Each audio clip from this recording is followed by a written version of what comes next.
Good afternoon. Good afternoon. It's a Monday. September 11th. It is September 11th today. Mm-hmm. Yeah. That's not why we're doing an episode today, but it does happen to be September 11th. But it is the first Monday of a full week of everybody back to routine. I think so. Well, last week, everybody kind of like restarts their routine on the Tuesday after Labor Day long weekend, but this is like the first full week back. And I think that in and of itself just feels like this rejuvenating sort of like time of opportunity to instill good patterns and habits. And generally people are like motivated. So it just feels like a good time, feels like a good day to podcast, you know?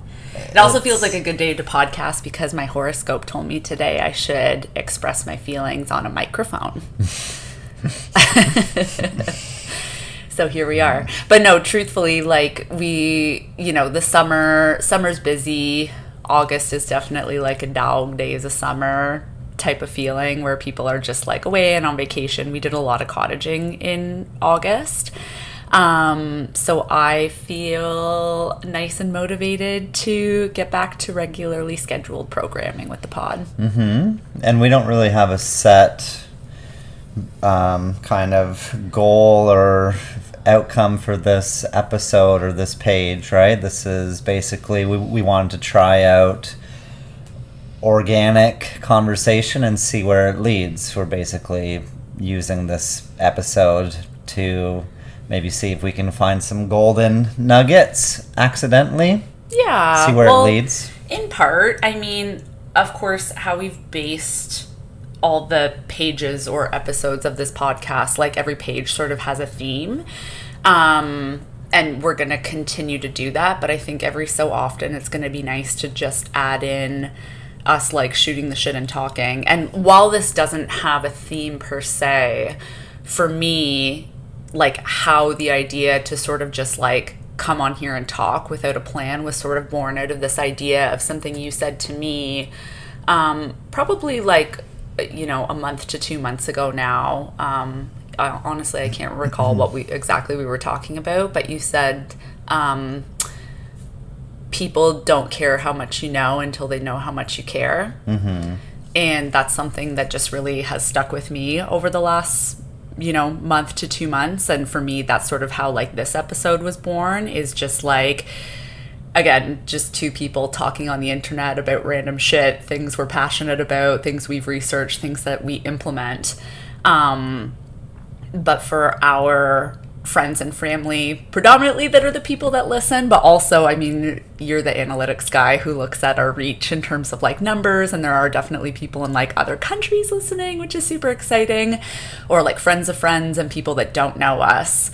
Maybe this is just an opportunity to get to know us better and just see how some of the things that we talk about, we do just implement into our day-to-day lives, and maybe that will become apparent in stories. And so if you're skeptical and are just like, who are these crazy kooks on the internet, will maybe become apparent after doing more of these episodes of just like, we know a little bit of stuff, but more so we just care like about each other and the people that are listening, and are just generally have a knack and a want to share. I don't know. That's kind of what I thought about like going into this episode or page. Yeah.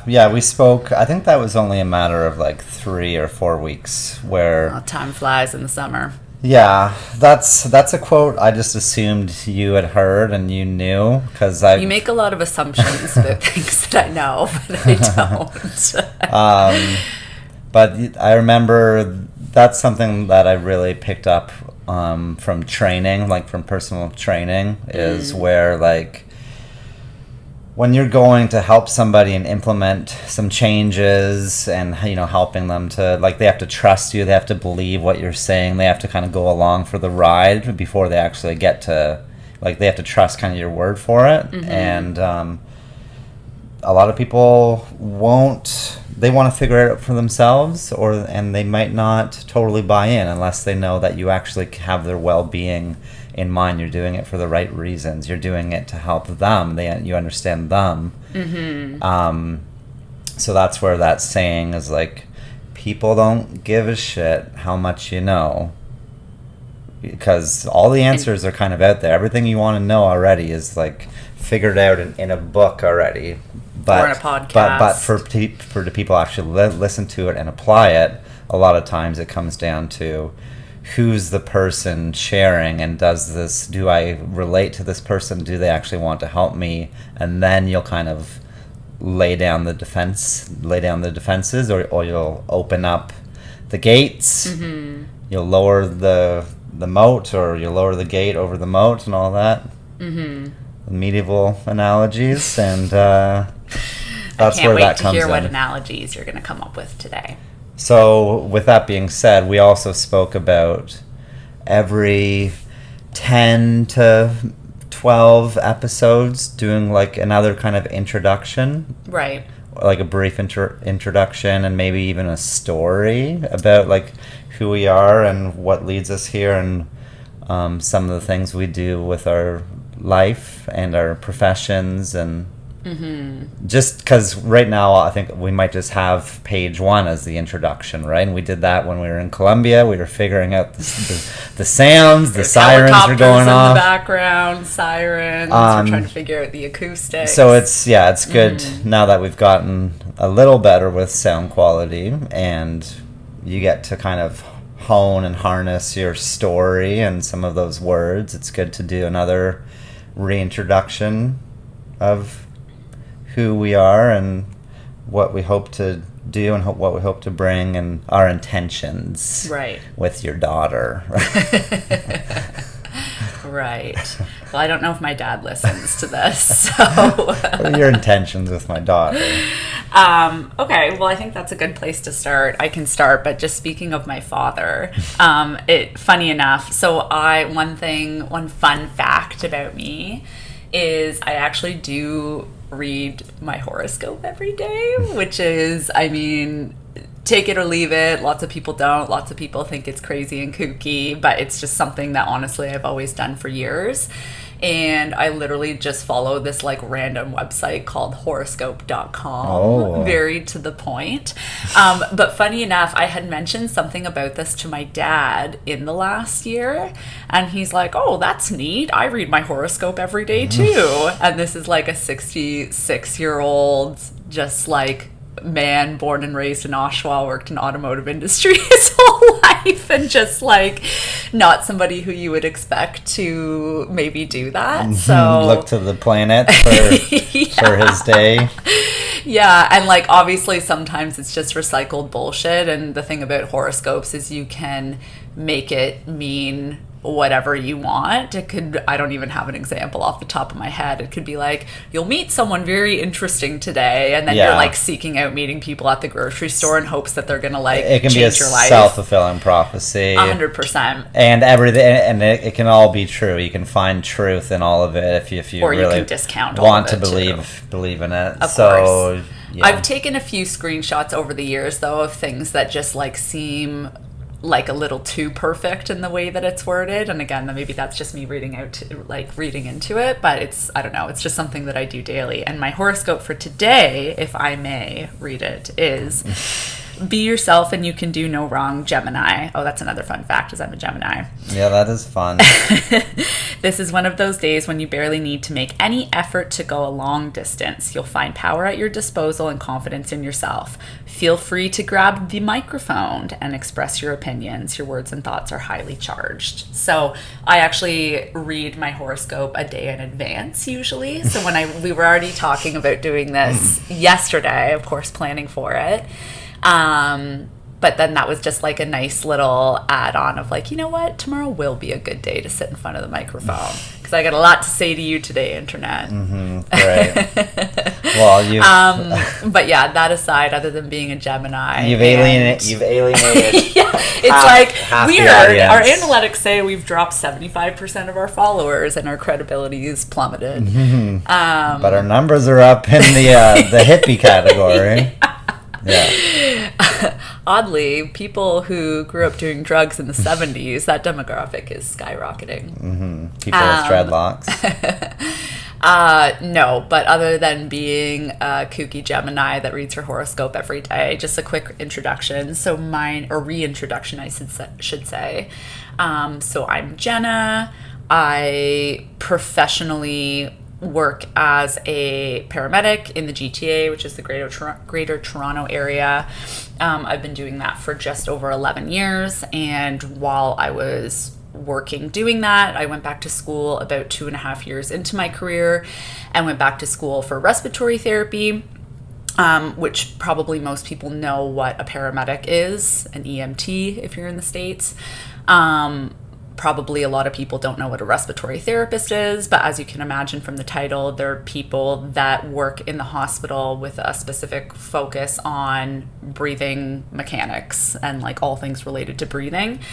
So, if you are in the emergency department and you're short of breath, they're probably going to call a respiratory therapist down to like administer puffers. We look at chest x-rays. In the ICU, we put in and take out breathing tubes, manage people on life support, draw things called blood gases. There's like some biochemistry in there, looking at like values to titrate oxygen levels up or down, or just different things with respiratory mechanics. Involvement in the NICU, so when little babies come out and they have a hard time just taking those first breaths, we're there to like provide support to them. And then as much as I love to nerd out on science, the respiratory stuff is a particular passion and niche for me because I'm also super passionate about breath work and just like what the breath can do for you in either like physical exercise or something like a yoga practice, which is something I'm very passionate about.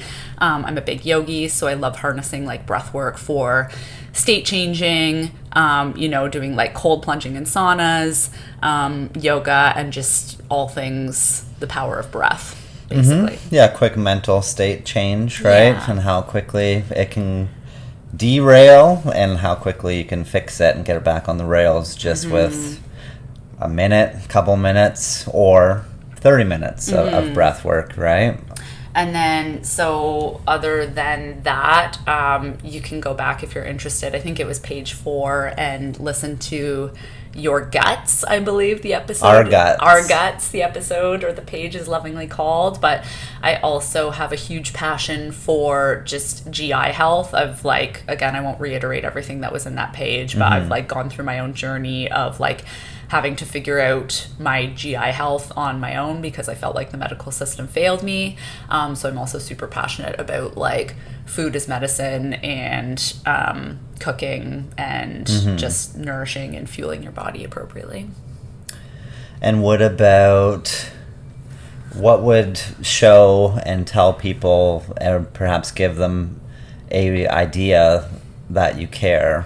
So do you have a story, perhaps before you were a paramedic, what got you into paramedicine? Is there a story in your life that kind of led you to these jobs or led you to have a passion about helping people in their worst moments?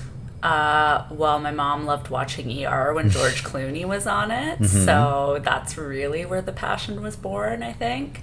No, honestly, I don't really have a particular story about what led me to those jobs. I think it was just always...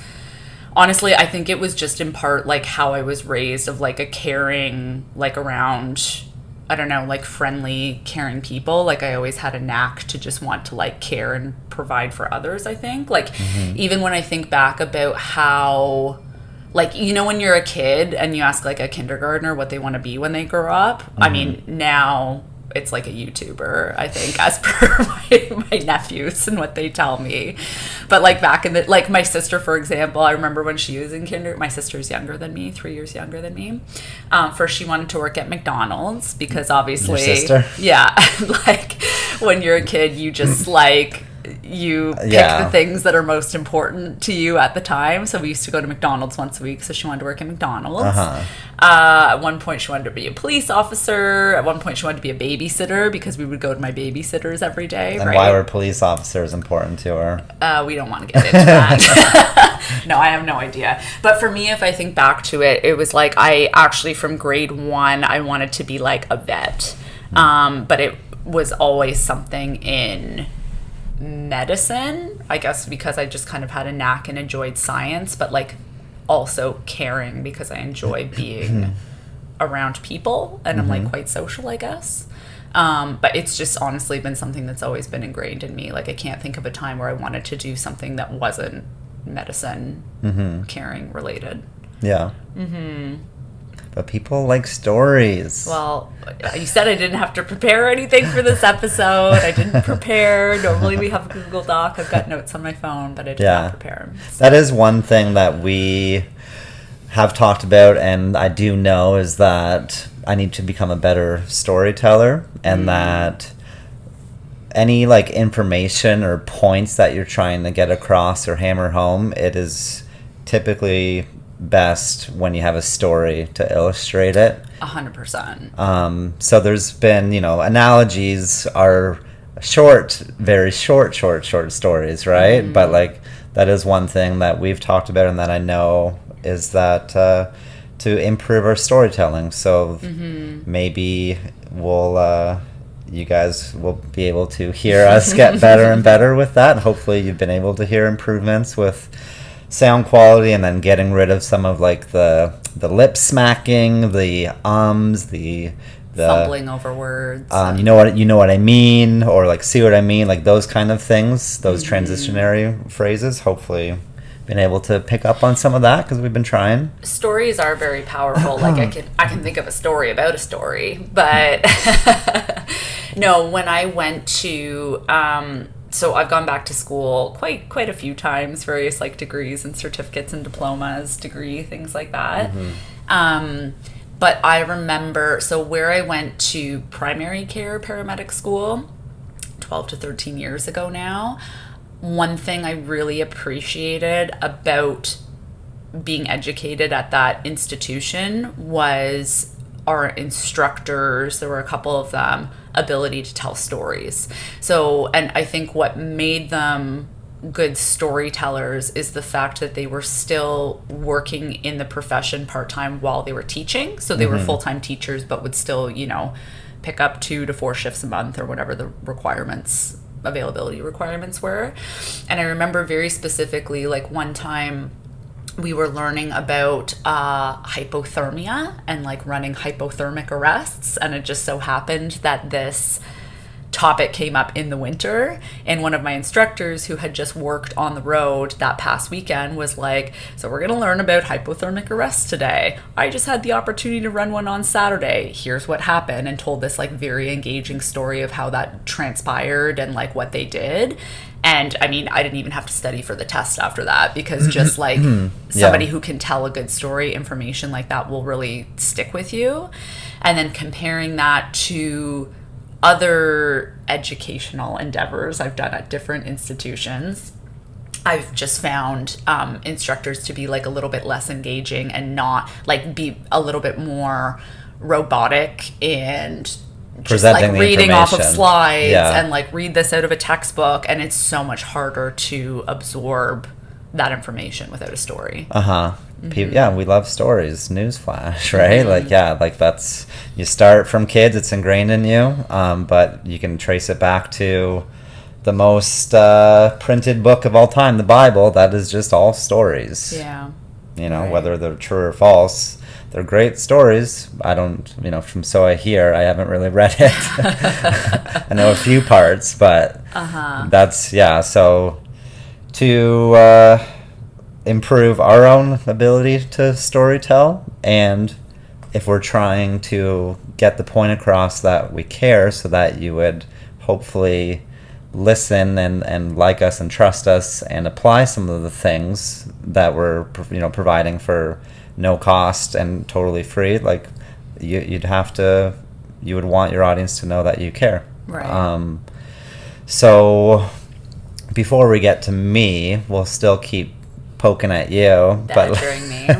Go on. But what about a reason or a story about these last 3-4 years that led us to actually wanting to do a podcast? What you went through, overcame, and what you see in society that leads us to this.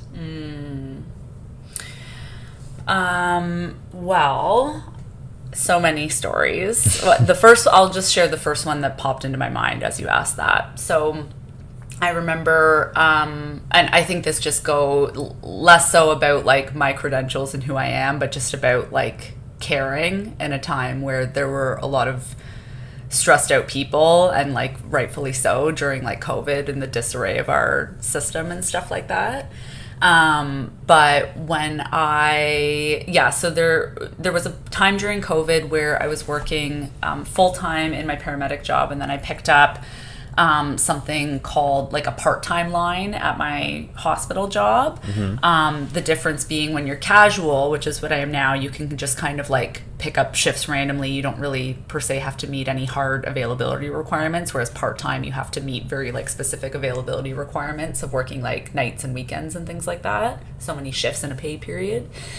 So I was doing both and was like definitely very exhausted, and you know, we've talked about that in previous episodes, how that met certain needs, and I've learned about that over time. But I remember there was a man who came into our ICU and had COVID and was like imminently going to be put on a breathing tube, like extremely short of breath. Like the therapies we'd been using for him so far were no longer sufficient, and he had to, like, we were going to be intubating this gentleman, of course, in like a closed off glass room, and you're fully like garbed and all your stuff. And his family wasn't there. So, but his cell phone just happened to be in the room with him. And of course it's chaos, and like there's coworkers having to like spread all over the hospital, and it usually requires like a team of people to perform this like intubation procedure, I suppose. And I had sort of like volunteered to go into this room to help, even though that wasn't like my specific area. But also I just like picked up his phone and tried to let him talk to his daughter before he was going to be, you know, like medically sedated and paralyzed and unconscious and not able to like use his voice anymore to talk to her. So you're asking if he needs to make any calls and like helping him? Yeah. And he can't really like talk because he's so short of breath, but I just thought it would be nice for his daughter to at least him hear his daughter's voice, even if he can't necessarily speak back to her. Yeah. Like, unfortunately, she didn't pick up the phone, but you know, just that act of like, maybe while it was sad, I felt good about myself, I guess, even though it's not about me, of just like, I don't necessarily care about putting in some extra effort to like make people feel cared for and have like families and friends be connected, I guess.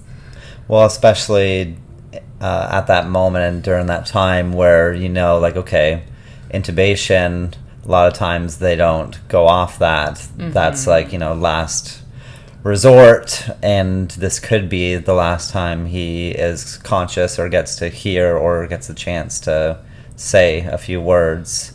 So going above and beyond as far as like the human side. Yeah, I think so often in medicine we forget that we're treating like people. Like, it's so easy to become robotic, of just like, start this IV, give this medication, get on this stretcher, move this stretcher to this room, document these things on this computer. But it's the same. Yeah, it's like we work in a human factory, and sometimes it's easy to forget that humans have thoughts and feelings and like wants and desires and wishes, as opposed, like, you're not working at the fucking Maple Leaf factory in Brampton there just with like chickens going down a conveyor belt, right? Chickens like, don't have feelings, right? Is that what you're saying? No, but it's just, yeah, it's important, I think, in medicine to remember that you're dealing with human beings. Big time, especially these days. Because I hear more and more about just kind of the people that are still in healthcare, like still working as doctors or nurses or any kind of, you know, techs and a lot of them, even if they've made it through COVID, like a lot of them are just shut off and shut down. And because they've been so overworked and overwhelmed. And well, it's also easy. This isn't just for healthcare or work in general, but just as humans, like sometimes people will shut down to protect themselves.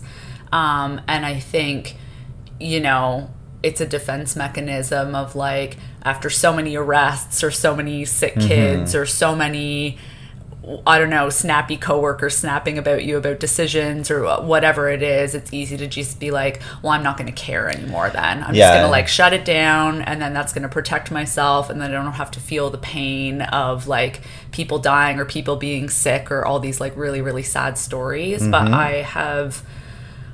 I won't say always, but definitely as I've moved into more recent years of my career, I'm very much a big proponent of like feeling sad feelings are what makes you good at your job. And you have to find ways to like cope with those in healthy ways. As long as you don't live there, obviously. Yeah, you can't. Yeah. It's this fine balance of like feeling other people's pain and empathizing with them without holding on to it for too long that it destroys you. And also releasing, knowing that other people's pain isn't yours to like harness and own. So like this healthy balance of like feeling it and feeling with people, crying with people. Like I've cried with many people over my career. And then also releasing it in like an appropriate period of time, but never not feeling altogether, never shutting down altogether, because then that's how you treat people like chickens at the Maple Leaf factory where you just don't care at all. Right, and it's out of a defense mechanism eventually, right? But then it makes you... It that transfers over to other areas of your life as well. Well, of course, you're not going to be this like, you know, I'm going to shut down completely and treat people like packages or like inanimate objects and then come home and be like, I'm the best dad ever, or I'm the best mom ever, and I'm the best connected, like totally engaged. Like I think it would be very challenging, if not impossible. Like again, we've said this many times, but how you do anything is how you do everything. So I think you'd be hard pressed to be extremely cold in one facet and then come home and be like the warmest human being in another. So you have to Yep, absolutely. That is kind of that lawn care example where... I can't wait to hear this analogy. You've heard it. You weren't listening. Just imagine Jenna having to walk beside me, and as I come up with these little metaphors and analogies, like, oh, that's a good one, honey. Good work. I'm writing it down now. But that lawn care example of like the people who have the most time, if you're unemployed and not looking for work and you have all the time in the world to take care of your outside property, your flower garden, your lawn and stuff, those are actually the lawns that are the least kept. The people who, if they're not doing great in certain areas of their life, a lot of times they're not going to be taking care of their lawn as well. So like if you go to those, you know, hard-hit neighborhoods, those are usually, the grass is flowing like crazy and weeds and going through the cement and the brick and kind of stuff. Right. So it's kind of like, that how you do anything is how you do everything. But I'm lucky that I have a downstairs neighbor that takes care of Shout out to Andy. He enjoys doing the outdoor weeding and he goes to school and he's crushing it. But that's just an example of like, if there's one area of your life, you're probably not gonna be shitting the bed at work and like hating your life and then coming home and being like happy and able to fill up other people's tanks and have so much to give. Like you're integrated, you know. Same with your mind. Same with your mind and body, you know. Of course. You think you're separate. Well, explain the placebo effect to me then. You know, you think you're separate, explain how females get on the same cycle just by being in contact with each other. Like the mind and body are connected. And then a bigger cosmos of like, you know, neighborhoods, communities, the world in general. a school of fish, 100% a school of fish. Well, why don't you tell me and tell us a quick recap of who you are and why you do what you do, and then I'll quiz you for a hot story. Name's John. Johnny. Yeah, we're also married. I don't know if you mentioned that I this time. did not. But we're Left that out. husband and wife, married. Of almost 4 years. It's our anniversary this week. Yep. Sure as schmoopy. And obviously I'm Jenna's husband, and she is the brains behind the operation. And I say like brains meaning that she likes to understand like how the body and physiology and like digging deeper into those things, and that's what I think she's done an amazing job. These like first 12 or 13 pages is like that's how she looks at the world, and that's what she's like curious in, and she can explain those things, the physiology and like the hormones. And I'm the analogy guy, you know, with some humor in there. But for the last 15, maybe not 15, maybe 12 or 13 years, I got into in-home personal training. That was like my first kind of real career job, which consists of going to people's houses or condos or sometimes workplaces and personal training them. And when you're going into their home to train a wife, then you also get to see like her relationship with her kids or with her husband. Or if you're going into people's houses to train a husband and wife at the same time, that's such a amazing crash course of human behavior and learning what's actually going on here, like learning how things are integrated, like how a relationship can have impacts on your body, or how your body can have impact on the relationship, and then just all the different dynamics when it comes to being in someone's house. And you get to see in your peripheral the kitchen and maybe even the fridge and the lawn. Like, so, you know, all those things. So doing that for, 6-7 years, and then starting to take action on learning more about the human brain and what leads to change, and doing more courses and certificates in the behavior side and not just the fitness and personal training side. So that's what started leading me to coaching and life coaching or behavior coaching or performance coaching, whatever you want to call it. It's basically, I like understanding people's behaviors, and Jenna obviously likes to get even below the surface even more about the body physiology. Mm-hmm. and brain physiology as well. So that's kind of where I think we're a good fit with that, where we're able to explain it to the two types of people where... And the reality is they're both integrated, as you just said. Yeah. Mm-hmm. So that's, so like for the past 5-6 years, trying to get more and more into coaching and life coaching and merge those businesses, and then eventually be all coaching or mostly all coaching, because that's the stuff that I think, I know that makes me feel the best with like fulfillment and what I have to offer, because I've spent those first like 5, 6, 7 years of just personal training. There's been lots of failure. There's been lots of like, okay, we're doing a great job with training, and when I'm there for that 1 hour every 2 or 3 days, that's great. But realizing that that's nowhere near enough, because there's 168 hours in the week, so it's not enough just to have 2 great hours or 3 great hours in the week. The change has to happen in them, and that's not me babysitting. It's not me accountability works to a point, but the change has to be you know. Well, and then so through that, like, how you've learned how to create leverage with people where they want to do, or they feel like a sense of urgency to create those behaviors when they're not just being supervised by you.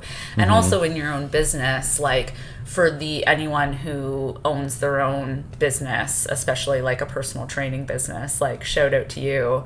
But how, when you get so many leads come in and only like a certain percentage of them actually come to fruition, like how do you create a sense of leverage and urgency for people to be like, no, you need to sign up with me, like just from a business, not that you're not in a sense of like bullying people, but just in like, how do you get people to commit to something? You will buy this car now. Say the words. I don't know if you want to comment on that. I think those are like tools and skills that you learn and pick up along the way, and like there's so many behavior models and tools and skill sets out there that I've picked up because I needed to, because it's just like time after time of people ghosting you, or people saying like, okay, we're going to take, this month off because I'm having a hard time with something, and then you never see them again. So like when that happens over and over, then you start to realize like, no, we don't take a month off. We don't do this because I know where it leads. And not even just from, because if I may, as you're saving people from themselves. You're saving people from themselves. Like this isn't even just a selfish, like this is my livelihood, I need income. While that is like the case. Part of it. Well, no, but that is part of it. But it's also just like people don't realize what they're doing. Well, it's sometimes, like people are like, oh, I'll just take a month off because whatever. It's stressful at work. Stressful, it's crazy right now. Yeah. Or, there's many other examples or excuses that people have given you, but it's just like, I think your strength, or something I've watched you evolve in and get so much better at, is just like creating this sense of urgency of this will be better for you, like persevering through these hard times by exercising, getting your mind right, getting your body right, will actually help you do this. But that's a hard sell when somebody's like stressed to the max, or they're underslept, or finances are an issue, or that's where it comes in handy to have a bag full of analogies and stories and tools to say and to ask them and to tell them. Because the thing that pops in my mind is like, if you were out on the ocean in one of those kind of pirate sailboats or ships, and you got a crew, you have a full crew of pirates, and full of scurvy. You encounter a storm. Is the best thing to do when you're in a storm is to like take all the, take down the jib. I don't know any of this shit. Is to take down the sails and then just let the waves take you where they want? Or do you have to fight through that? Do you need all your crew up and running and doing their best to get through this storm? High functioning, prepared, practiced. Yeah. And that's what happens with like fitness and health, is when there's uncertainty in people's lives, a lot of times that's the first thing that is cut out.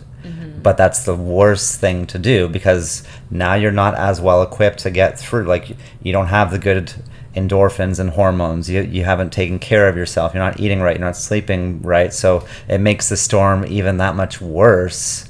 Well, even on the simplest of levels, all of those things impact decision making, right? Like if you're not well slept, if your insulin's all fucked up from not eating properly and you're having like crashes, and your patience you're not well goes fueled, down. Your patience goes down. You're snapping at your family. You're snapping at your kids. You're snapping in fucking business meeting at people, which is creating worse, like more hardships for yourself in terms of like making team problems dynamics. worse. Yeah. So it's just like, even when it's hard, how can we keep all the sailors like manning their whatever the fuck they have to manage on a pirate ship? Analogies are my forte. Perhaps their oars, or their parents, the cuts of the jib or whatever. But yes, that's a big thing I've learned, is that when you encounter storms, you've gotta you dance with who brought you. You keep doing the great things. Maybe you have to dial certain things back a little bit, and maybe you can't work out for as long, or maybe you have to have, a cheat meal more type of thing. But that's what you do to get through the storm, or you sink, or you make your problems much worse. Absolutely. And if you have your own business, if you're in a job where it's just storm after storm, because that's a lot of people's jobs. You know how many jobs are based on other people's storms? So, like, if you're waiting for the storms to end and then you'll take care of yourself, Ray ain't coming home. To quote Ace Ventura, Ray ain't coming home. Hurricane Gert is going through the Caribbean right now. Yeah, so Ray ain't coming home. So, like, you have to act now. Like, this is the best time now. When would now be a good time, So that's kind of led me to want to up my game with skills and tools and learning more about human behavior by doing like NLP courses. And what's NLP again? NLP is neuro-linguistic programming, which sounds fancy and smart, and it can be, but it's really just a fancy term for something that you're already doing, which is how you create your patterns, how you create your thoughts and emotions, and getting into your subconscious a little bit. So if you think about, if you have your favorite smell or your favorite song, and you listen to that song or you smell that smell and it changes your state, it reminds you of something in the past, and then your mood changes, like, that's a lot of NLP. That's... And we'll eventually, we've talked about this, but there are some NLP exercises that I know while you were doing that coursework, like you practiced on me, obviously with your life coaching clients, this is something you would do in a 90-minute session with people.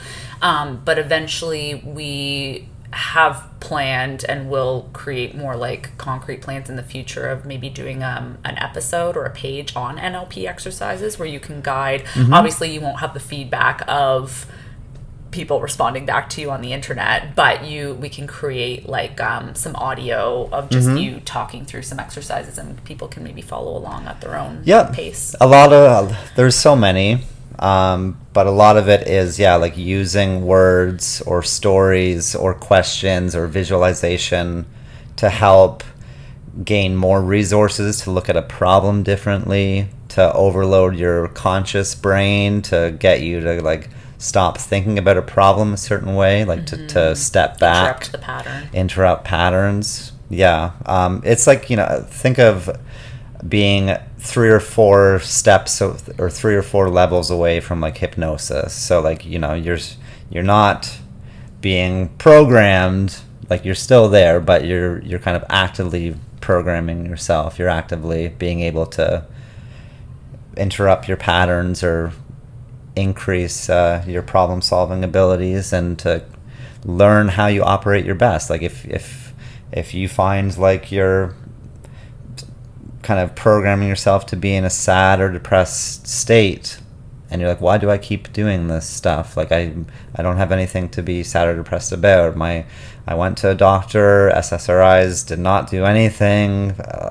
So like, why do I choose? If you're at that spot where you think you are choosing emotions to meet certain needs, well then there's a lot of great exercises that you can do to improve that, right, to get yourself out of that. And that was a big thing with me, where it was depression was something that I used a lot in like my late teens to mid 20s, and didn't really have much to be depressed about if you think about environment or circumstances and like family and all that. And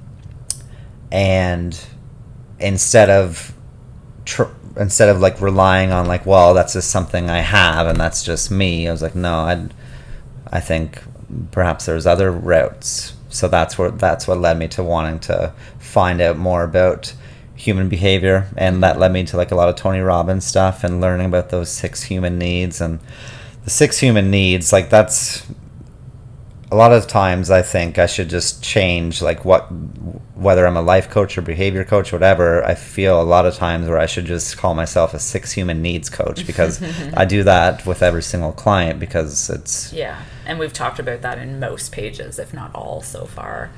Which is maybe a nice segue into, so again, since we're recapping, maybe again without going into too much detail, just repeat what the 6 human needs are. And then I was going to ask you, just in line with what we're talking about today, of like recapping who we are, but also like, you know, how we integrate these into our day-to-day lives and showing people how much you care. Can you think of a story or a time over the last few weeks to a month where you've been really aware of some of those needs and how that's like impacted something that you've done in your day-to-day or how you've interacted with somebody? Can you repeat the question? We'll start by that was very wordy. Start by recapping the 6 human needs. Yeah, right. Okay. Well, the 6 human needs is not something that I came up with or I created, but I do feel that it's information that is true and that everybody has to know, and millions of people already do know, because that's basically something that Tony Robbins will teach people in most of his seminars and YouTube videos and his own like coaching certificate program.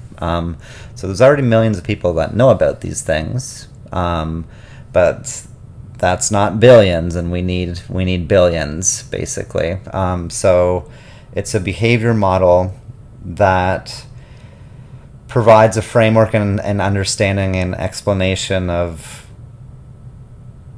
what and why humans do what they do, and the things that they have to meet no matter what. They're not desires. You know, food and water and shelter are not desires. They're needs, right? If you don't meet them, what happens? You know, so that's where this model, the 6 human needs, it builds on Maslow's hierarchy of needs, and it kind of zooms in even further, and it builds on Maslow's needs model. And those 6 needs are certainty, variety, connection/love, significance. And those first 4 you're going to meet no matter what. Those are needs of the personality. You're going to meet those no matter what. Whether you just heard about this model right now, you're already doing that. You're already meeting your needs for certainty and variety and connection/love. Hopefully connection and love. Hopefully not just connection and significance. You're going to meet those whether you have a roof over your head, whether you have food or not. You're still going to get your certainty somehow. That might just be through anger and cigarettes and blaming. You know, so those first 4 you're going to meet no matter what. These last 2, growth and contribution, those require some seeking out. Maybe you'll get lucky and it'll just come to you, but those aren't going to be your driving factors for like most people. You seek them out. Growth and contribution aren't life and death for people. They're nice add-ons. They're what make you fulfilled and happy long term. Because if you're not having if you meet those first 4, certainty, which means you know what something is, what something means, what's going to happen, that you're safe. If you have 100% certainty in your life in a bunch of different aspects and 100% variety, the spice of life, changes in your job or friends or traveling and all that kind of stuff, and connection and love and significance, if you have 100% of all those, you'll experience moments of happiness, but it can be short-lived if you don't have any growth and contribution. And we can all think about numerous people, probably a lot of celebrities that we would say had it all, but they still committed suicide. Right.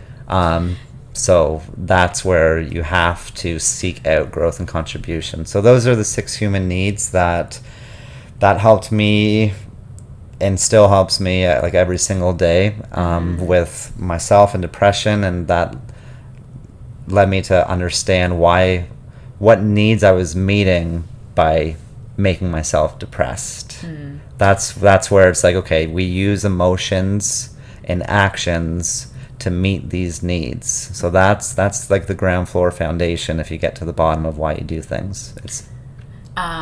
This just reminded me because you were talking about growth and contribution leading to happiness. So recently I've been re-listening to one of my arguably like favorite Joe Rogan episodes of all time. There's a couple that I've gone back and listened to a few times. One of them being the Jewel episode. If you haven't listened to the Jewel episode, do yourself a favor. And it's 4 hours, but you'll laugh, you'll cry. You want to talk about an amazing storyteller. She's like an incredible storyteller. Yeah, so Jewel, the artist from like the 90s. Yeah. I was meant for you. That's that Jewel. But another one of my favorite episodes that I've started re-listening to again is by Naval Ravikant. I don't know if I'm saying his last name properly. I thought it's not Reykjavik or something like that. That's a place in Iceland. Yes, Navi Reykjavik. Naval Ravikant. So he is a business guy, like, multimillionaire, has started and funded. He's like a quote unquote angel investor, like invests a lot of money into startups and sort of like mentors them and sees them through and thrives. But what makes him so special, I think, and what he talks a little bit about in this interview, and what Joe Rogan questions him about, is he's different because he's not your typical businessman or what you would picture as a stereotypical businessman of like constantly stressed, smoking all the time, putting in like 20-hour days, like multiple divorces, more. Kind of thing. More. Yeah. But he's sort of dubbed as like this very happy but very successful investment person. And so I just wrote this down while I was re-listening to this episode recently. He really harps on this idea that happiness is a choice. Now, he's a man that seems to have figured out, whether he has heard of or not, the 6 human needs. Like, obviously he thrives on like growth and contribution and has all his other needs of like significance and love and connection. I know he's married, has kids, like all that kind of stuff. But he talks about happiness being a choice in terms of picking what's most important for you to be happy about and then letting all the other stuff go. So picking your desire of where you want to put in like all your passion and then everything else to let it go. And that's what for him leads to happiness. So by that I mean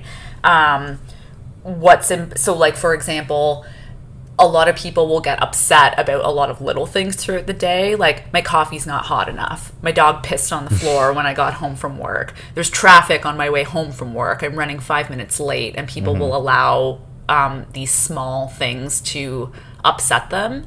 And he basically talks about how that will distract you. So pick like your one thing that you want to strive for, be really happy about, be really passionate about and focused in. So that could be, for him, I don't know, I'm going to focus on making this one thing happen in this business, and that's my driving force, that's my passion, my desire. I can let that upset me. If something doesn't go right in that realm, I should be upset about it, and I should strive to make it better, and I should let that upsetness like drive me forward. But all the other stuff that happens in my day, my kid's mad at me, again, I'm running late, the traffic's bad, all that other stuff, you should just let go, and that is what will A, make you more focused, but B, also drive you to just be happier and like not letting all the small potatoes, so to speak, bother you. Yeah. That doesn't resonate with me that much. Like, no, because there's a lot of people that have, what if you have 2 or 3 things, like, yeah, my family has problems and my work has problems, but I can only care about one of them. I can only what if I'm passionate about a lot of things? So I have many companies and I have like all these balls in the air that I care about and I'm passionate about, but I have to shut things out. I know Naval didn't like mean it like that, but how you phrase it didn't really because I love him, and I don't think I've heard that before, but that didn't super resonate with me, of like choosing one thing and then letting everything else go. And this is coming from a guy who has let go tattooed on his body. That's my only tattoo, it says let go. So like, I'm obviously I'm on board, but well, I might just not be explaining it as eloquently as Naval, and I'm not saying that you can only care about one thing and everything else has to go to shit. But I think it's more. I think it resonated with me in terms of like not sweating the small stuff. Like I think so many people they sweat the small stuff in their day, and that will like cloud. Like think about, for example, so recently, I can't remember if this was on the last page or not, I've had some issues with RBC. Okay, I've got my online banking broken into, I got $2,500 stolen, RBC has been shit, I'm thinking about moving all of our banking to a different company. And while yes, it's important to care about like finances and like financial security and make sure you're having good customer service and stuff, really online banking isn't my passion.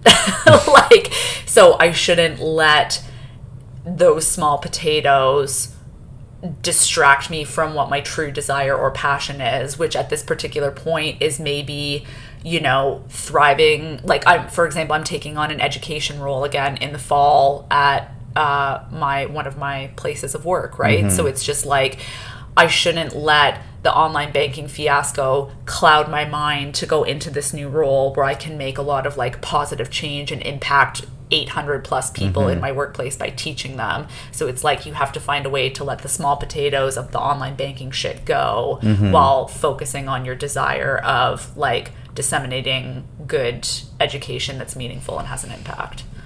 Yeah, unless those aren't small potatoes. What if that was all your certainty that just got taken out? Right? So that's, again, it's just like, okay, I think what you're talking about is getting above the clouds, you know, taking off. It's like, oh shit, we're in the storm, but if I can just get a little higher up, it's clear and breezy. I know where I'm going. I know what I'm supposed to be doing here. I can enjoy life, get above the clouds. But if we only have that much money in the bank and that was all our rent, so now that impacts our certainty, well, how are we going to get that certainty back? That's all you can focus. So that's where it leads back to the 6 human needs. And that's why the having understanding of the 6 human needs is so paramount, which this is actually a perfect full circle moment, because this is what I was trying to ask you in the first place when I asked you to recount or just, you know, re-explain what they are, is can you think of an example over the last couple weeks or month where you've either, it can be, you know, quote unquote positive or negative, where you've had like an issue or you've had an interaction or something has happened where knowing about the 6 human needs and implementing them, I realize they're implemented always like day to day, whether you want to or not, but just having a knowledge of them has either helped you work through that or like improved communication or a situation. Yeah. People well, break. Share. Jerome Johnson breaking into your online banking. And that's actually the person's name who... Yeah, fuck you, Jerome Johnson from Miami. From Miami. If we got a Miami listener and this is you, I got something to say to you. Kindly send. So that... There's a reason why there's so many financial arguments in relationships and couples, because... It is the biggest thing couples fight about. That's a big, you know, certainty factor. That's a big chunk of the portfolio. If you have a portfolio of certainty, it's like, okay, well, I start my days a certain way. I know I have like coffee. I eat same breakfast. I know like what time I have to get up. I know, you know, I know a little bit about like what my purpose is and what I want to do today. But a big factor of certainty is that you have money to pay bills. And money, for a lot of people, represents certainty, represents control. So if you have a big hit in certainty, if you have a big hit in money, which a lot of people are having right now, so that means certainty goes down. How do we get it back? Or what are you choosing that fills back up that certainty tank. Because that's the thing with 6 human needs. They're not desires or wants. You're immediately going to try to meet those needs. So you need to choose actions and behaviors that are obtainable, that will help you meet those needs, but they're also sustainable, which means, yeah, they can meet your need for certainty, but it's not hurting yourself or others, and you can do it long term.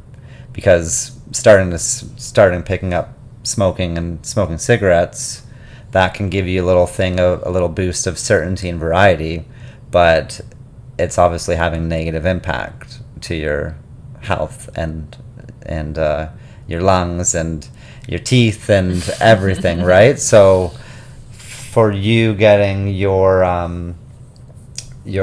banking hacked and losing money and that representing certainty, and me being the guy who tries to make you feel better and fix things, I know that that's not going to be helping.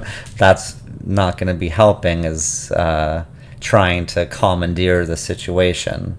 So like by just seeing that, taking some breaths and being like, okay, let's get on the phone, talk to like RBC Fraud, sit beside you, help, chime in when needed, but resisting the urge to take over, because that's a big thing. That's a big cause of arguments too, is somebody comes to your husband or wife or boyfriend or girlfriend comes to you with a problem and you try to take it over and fix it, and you're doing it for a decent intention, perhaps. You're trying to help them and take away their pain, but it just makes things worse.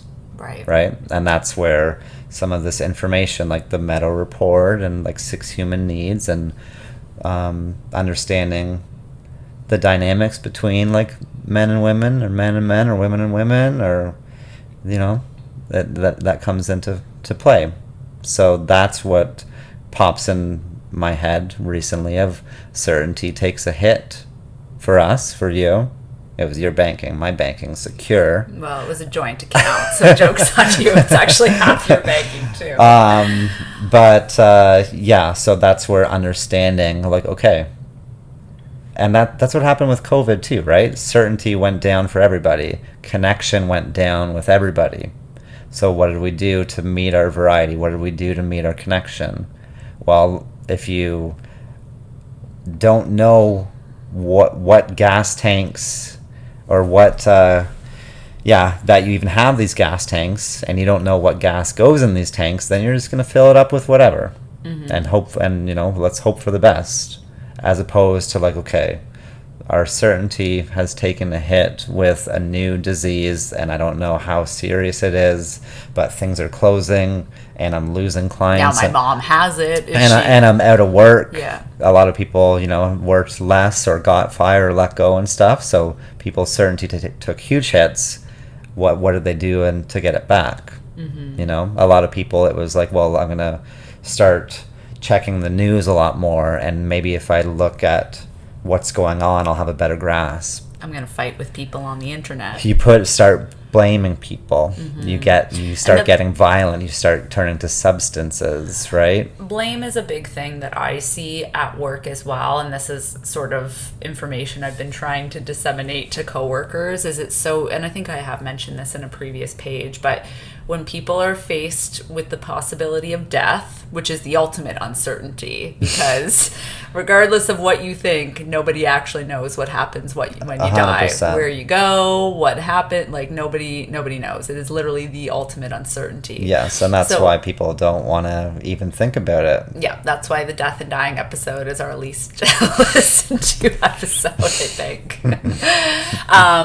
But it's so easy. Like I've had this happen to me at work, where it's just like, you go, you perform resuscitative efforts on somebody, it's too far gone, you're not able to bring them back, you deliver a pronouncement, a death notification to family, and of course there's like tears and crying, but then people like blame, well, that there wasn't enough done. We need to go to the hospital. Like they're trying to take over control of something that they have no control over. You should have done more. Yeah. You know, and so like there were times when I was younger where I think I would take things like that personally, and now I just let people do what they need to do, cry, vent. It's not a reflection of my practice or on me. I'm just the person delivering information, and it like take me out, insert any other person in there, they'd have the same reaction. But it's this like trying to get control over a situation where they have absolutely no control or certainty. Of course, yeah, and that's where you have to think. That's good to plan in advance. That's why it's good to like listen to Death and Dying episodes if there's any, you know, any out there, because you get to start embarking on that path a little bit about like, okay, I know how much death of family members tears families apart. Why is that? Well, it's because if I put the blame on you, then I get some certainty, and then I get to feel right because you're wrong. So there's, yeah, like I've experienced it and I've seen it in many people where a death leads to blame, and then leads to, even if there's literally no blame to be had. No. So it's just like, you know, it was natural, like cancer. 95-year-old. Cancer is pretty natural these days, right? Yeah. But it's like, well, no, you should have caught it earlier, or it was because you fed them this, and like all that terrible shit where there's no certainty. But like, how can you get it in a positive and sustainable way that isn't going to ruin your life and ruin your family and all that stuff? So that's where it's helpful to know these things. And I think it is universal information. It is truth, because even if you're just learning about these needs right now, yeah, you can trace back so much of your history and your life history and be like, okay, think about moments when you were the most angry. You're like, well, it was probably when someone made you feel insignificant and uncertain. One of those. Right. You know, what happens with road rage? Well, someone makes you feel unsafe or uncertain, or they don't care about, like, you know, it's like, this is my lane, let's get the fuck out of my lane. It's like, so that's significance, and you try to get it back through violence or anger. Or putting the finger out the window. Yeah. Doing a 15-second horn hold. That's my favorite, personally. Yeah. If I may share a story that I was thinking about recently, just relating to the human needs. So I won't delve into this too much, but we did recently, if you go back and listen to our last couple episodes, we did a no social media challenge, or like being aware of your blind spots and distractions challenge a few weeks ago.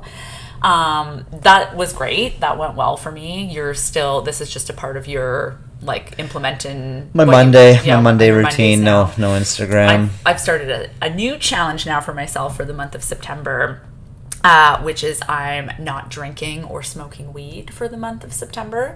This is something that I do usually once a year, like for 1 month a year, if not two, like usually in the new year, like January, February, just like a completely sober month. Just after like the craziness and busyness of holidays, and then I usually do it once again in the fall. So I'm doing it right now. My last little while of work has been a little bit crazy. Lots going on out there. And I had sort of like an interesting, crazy call in a couple days into September, where normally after something like that, I would come home from work and I would maybe like smoke a joint to relax after such an event, right? Or just to change things up. Just to change things up, right? Like some people will come home and they're like, I'm going to have a glass of wine, or I'm going to do this. Like sometimes after such events, I would maybe like come home and smoke a little bit of weed to relax. But I couldn't do that. Some comfort. Yeah, I couldn't do that because of this sober September that I'm doing. And boy, did I think about breaking it. I was like, this will help me. But it provides me connection with myself when I do that, right? I get like very reflective. I can get a little bit quiet. I can ruminate about the events, and I can sort of like sink into feelings with myself. It provides me some variety because it gives me a state change. Big time. It changes how you look at things, changes and how I look at things, how which you has feel. positive effects. It changes your physiology, changes everything. Yeah. It's the certainty of this is a thing that normally I would do when I come home after a call like Yeah. that. So it's something certain that I'm going to come home to, like a pattern. You know, that I normally you know do. you have it. You know it's there for you. Yeah. Yeah. And so so I couldn't do that behavior when I got, well, I mean, I could have, but I'm committed to this Sober September challenge, so I didn't.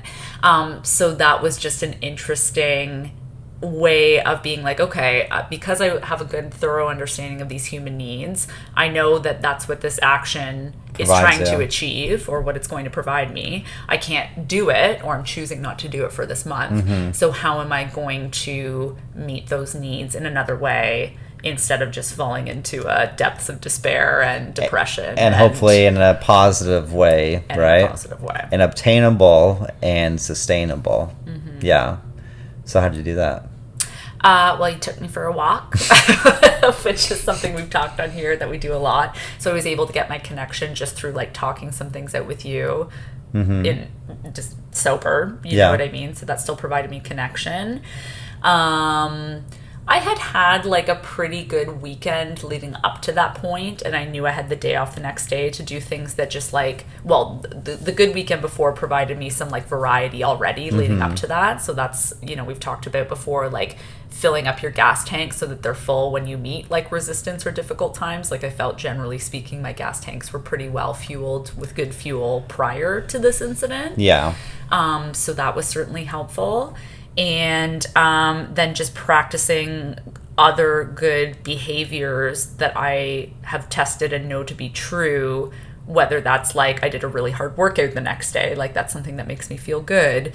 Brings you certainty. I did other things that make me certain things that I know I can control, like going to the grocery store, I'm doing my meal prep, I'm going to cook, I'm going to work out, I'm going to do all these things that I'm certain will make me feel better, because that's just what I do and I know to be true. And so I kind of filled those needs in other ways. But it was interesting, and I actually noticed, again, just knowing a little bit about the human, well, not a little bit, like I feel like I know a lot about the human needs and I'm able to recognize them, but it was just like, okay, I can see what's going on here. I can see why I'm gravitating towards this habit. I can see why I'm a little bit edgy right now for not being able to do this habit that I normally do to cope with this.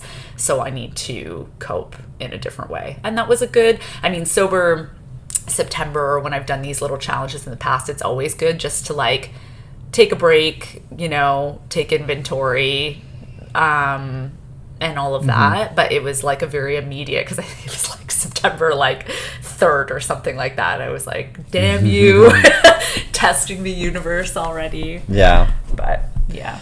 Yeah, and that's where having knowledge, you know, this universal knowledge, it should be universal. The same with like, as people learn more and more and take their finances, like, you know, they're doing their investments their own, they're learning more about all these terms and how to invest themselves and not relying on other people.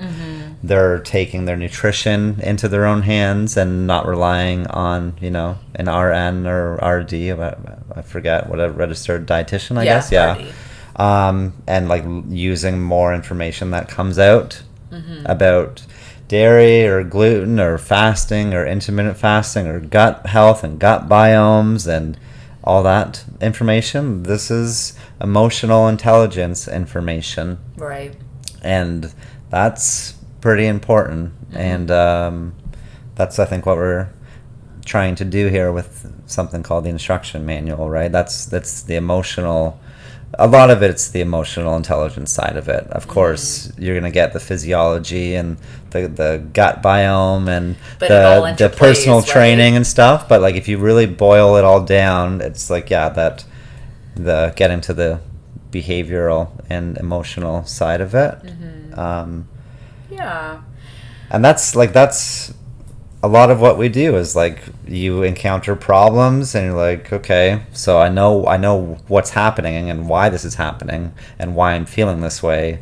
So I know what tanks need to be filled up, and I need to do my best to choose the best kind of gas that's obtainable and sustainable. Right. Because who cares if it's a solar powered car if there's no sun? Like, it has to be obtainable but also sustainable. So like, you might want to have solar and gas.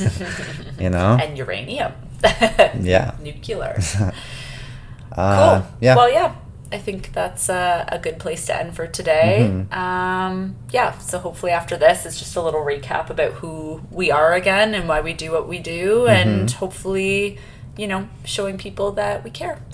Yeah, and our Instagram is at Instruction Manual Podcast. My website is torontoperformancecoaching.com. So many good resources on there. I'll just give you a plug of like blogs that you've written over the years. So much of what we talk about is just like has nice synopsis and blog articles on there. So definitely give it a goog, check it out.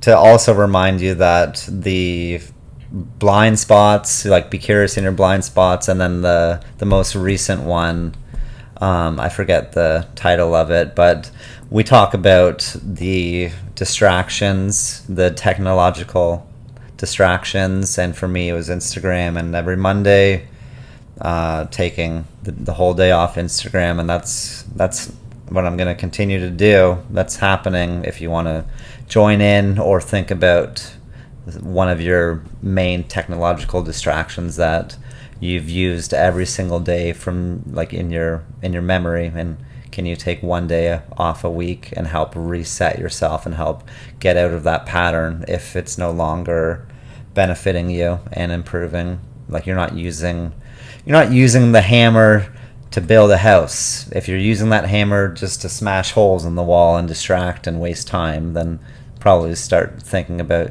perhaps using the hammer for good, mostly. Yeah. Okay, All guys. right. Bye, guys. Bye, Thanks for y'all. listening.